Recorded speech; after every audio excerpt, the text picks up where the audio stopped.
Сәлем достар. Сіздермен бірге Аймерік Асылзатқызы. Бүгін біз сіздермен сәнді чокер жасайтын боламыз. Үшін бізге қажетті заттар: 2 мм хрусталь, карабин, қыстырғыш моншақтар, зергерлік сым.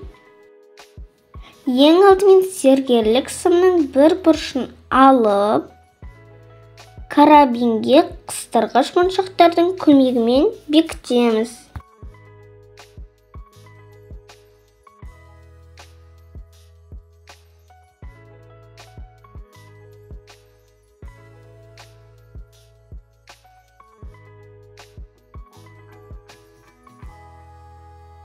Зергерлік сымның екінші бұрышынан хрустальдарды ретімен кіргізе бастаймыз.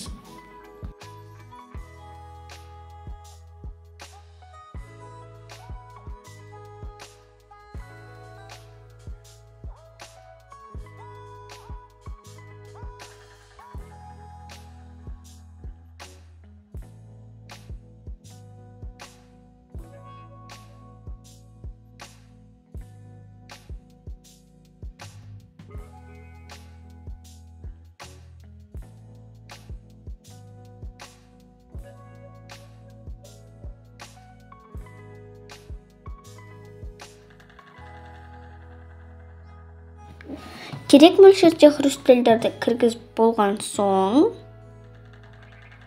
қыстырғыш моншақтардың көмегімен карабиннің екінші бөлігін бекітеміз.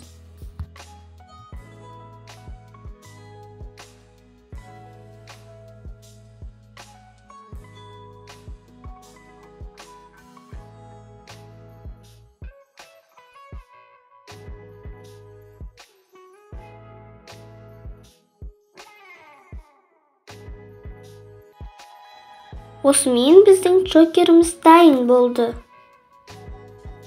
Міне достар, біз жасаған чокер осындай әдемі болып шықты. Егер де ұнатса, лайк басып тіркеліп кетіңіздер. Менің каналыма тіркеліп, қоңырауды басуды ұмытпаңыздар. Рахмет, сау болыңыздар.